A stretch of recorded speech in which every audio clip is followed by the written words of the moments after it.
Herkese salam. Bu gündən referens lentabının izahını verirəm. Gəldik birinci Table of Contents lent qrupuna. Bu nədir? Mündəricatların yaradılması. Mündəricatları yaradılmaq üçün ilk öncə mövzu başlıqlarını kompüterə tanıtmalıyam, yəni Word-ə tanıtmalıyam. Bunun üçün heading 1-lərlə seçirəm ki, bu mənim mövzumun başlıqlarıdır. Bu şəkildə bir neçəsini seçirəm. Heading 1-lə əlavə edirəm. Bu formada. Daha sonra sənədimin sonuna gəlirəm. Sənədimin sonuna gəldikdə insertdən yeni bir blank atıram, yeni vərəqdə edəcəm və Tables Contact'a girirəm, buradan seçirəm. Yəni mən bunu istəsəm, silirəm, mündəricat sözünü əlavə edirəm. Bu formada və burada əsas məsələ, əgərəm hər hansı bir mövzunun başlığında dəyişiklik olsa, onu necə yeniləyirəm? Məsəl üçün, sistem bloku sözü burada daha yaxındır bizə. Burada bloku sözü silirəm bu formada və sistem sözünü saxladım. Və gəlib Update Table-a vururam. Burada var səhifə nömrələrinə görə yenilənmə apar və yaxud da bütün sənədə görə yenilənmə apar. Mən bütün sənədə görə yenilənməni seçirəm və oku vururam. Bu formada sistem bloku sözü sistem sözü ilə əvəz olunmuş oldu. Mündəricat yaratmaqdan bu qədər və istəsəniz bunun içərisindəki mündəricat sözünü qara rəngdə və yaxud da qalınlaşdıra bilərik. Buradakı istədiyimiz home lent qrupundan, lent tabından izahlar, yəni əlavə dəyişiklik etmək ola bilərik. Keçdik referens lent tabına yenidən.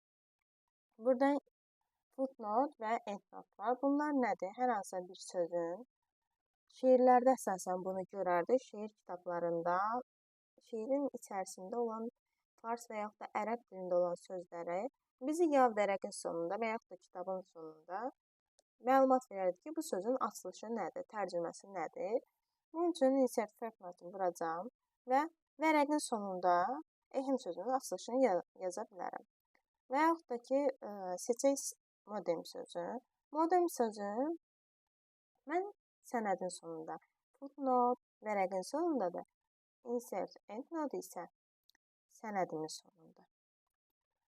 Və bunu burada açılışını yaza bilərəm. Daha sonra açılışını yazdıqdan sonra next footnote deyərəm. Digərini aparar, footnote isə birindən digərinə keçib göstərməkdir. Bu formada istifadə edə bilərəm.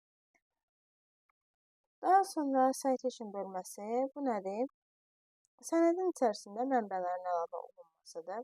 Məsələn, mən hər hansı bir yazıçının yazısına istinad eləmişəm və bunu necə edəcəm? Insert citation deyərək əlavə etmiş olacaq. Add source bölməsindən girirəm. Məsələn, yenə öz adımı yazıram.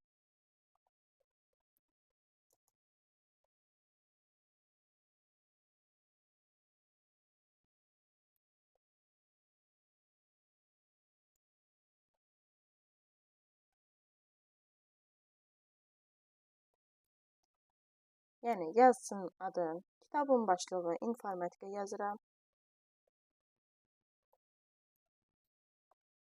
Neçənci ildə nəşr olunub, onu yazıram, ili. Hansı şəhərdə nəşr olunub, Bakı. Və nəşriyyatın adı, Qərb nəşriyyatı. Bu formada bunu qeyd elədim. Və baxın, burada Ayşənin 2025 sözü yazılmış oldu. Və bunu mən sənədimin sonunda gəlib biblioqrafiya əlavə et deyərəm. Bu formada mənim əvvəldən də əlavə etdiklərim var. Əlavə etmiş olaram. Və burada necə deyərlər, bu formada bunu əlavə etmiş olur. Daha sonra keçdik caption bölməsində şəkillərin, obyektlərin adlandırılmasıdır. Hər hansı bir şəkil əlavə eləyək.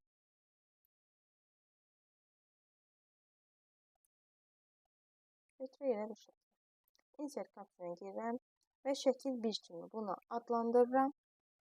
Adlandırıldı. İstəsəm bunu home bölməsindən keçib adı böyüdə bilərəm. seçərəm bu formada. Və mərkəzə gətirə bilərəm. Referensiya tabına keçərək bunu istinad edə bilərəm. Biz hər hansı bir kitab oxuyanda görərdik ki, deyərik ki, məsəl üçün 5-ci səhifədə şəkil 1-ə, şəkil 2-yə istinad elə. Yəni, bax, hər hansı bir yerdə mötərizə açıb bağlayıram və Insert Table of Figure daxil oluram. Buradan şəkilləri seçirəm.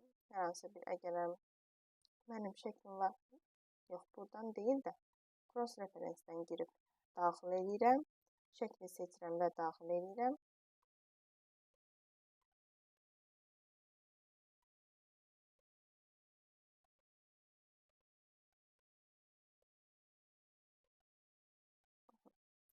Baxın, bir neçə dəfə vurdum, artıq əlavə olundu. Yəni, bunu bir neçə dəfə təkrar eləmək olar. İstənilən yerdə mən arda-arda daxil etdim. Daha sonra şəklə necə baxa bilərəm? Bunun üzərində kursoru saxlayanda deyir Ctrl klik elə. Yəni, Ctrl və mouse'un sol düyməsinə basmaqla həmin şəklə gedib çıxmış olacaq. Bu da mənim şəklə istinadım və keçdim Mark Antony. Mark Antony sənəddə neçə dənə termindən istifadə eləmişəm, hansı səhifələrdə istifadə eləmişəm, onu mənə göstərir. Mən məsələn, burada ehimlər sözünü seçim. Mark Antony vururam. Bu zaman pi işarələri də açılacaq. Mark deyirəm və pi işarələri açıldı. Bunu istər sənədin sonunda, istər necə deyirlər, əvvəlində seçə bilərəm. Mouse sözünü seçirəm. Hər hansı bir termin olsun. Əlavə etdim. Daha sonra Skyner sözünü buradan seçirəm. Əsasən bizə düzü terminlər lazımdır, amma vaxt getməsin deyənə bunları seçmiş olur. Və keçirəm sənədin əvvəlinə. Bu işarədə buradan pi işarələrini söndürürəm. Pi işarələrini söndürdükdən sonra referensiya tabına yenidən keçib Insert Index deyirəm və buradan bir sütundan ibarət həmin terminlərimi əlavə etsin deyirəm. Baxın, ehim 5-ci vərəqdə, mouse 5-ci vərəqdə, Scanner isə 6-cı vərəqdə olduğunu mənə göstərir. Yəni, ya istəsim sənədimin əvvəlində və yaxud da axırında yerləşdirə bilərəm. Daha sonra Mark Station. Burada qısa yazılmış sözlərin açılışını verə bilirəm. Aşağı hissələrdə var idi bunlar. Seçirəm məsəl üçün CD-ROM sözünü. Mark Station-a girib, hər hansı bir kateqoriyaya bunu əlavə edirəm. Bu kateqoriyaya əlavə elədim, bağladım və yaxud da ki CD bu sözü də kateqoriyaya əlavə edirəm. Əlavə etdim və bağladım. Daha sonra bu formada əlavə etdikdən sonra mən sənədin sonuna keçəcəm bu formada. Insert deyəcəm və buradan bunu seçəcəm. Seçdikdən sonra hal-hazırda əlavə olunmadı.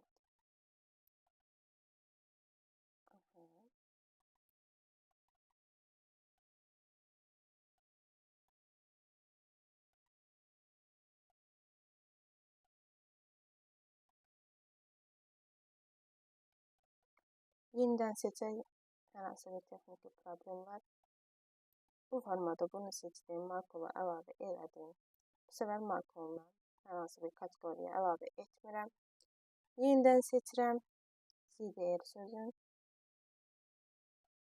və markol. Dedim, bu formada əlavə etdim, bağladım.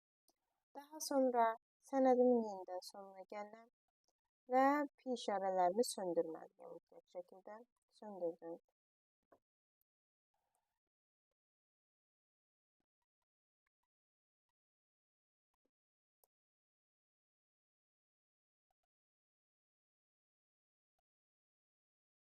Və Insert Table deyirəm. Buradan seçim. Bu formada mən qısa yazılmış sözlərin açılışını verirəm. ROM sözü, Read Only Memory, Compact Disk sözünün, yəni açılışını verirəm ki, bu sözlərin mənası budur. Bu günlük dərsimiz bir qədər, gələn görüşlərə qədər.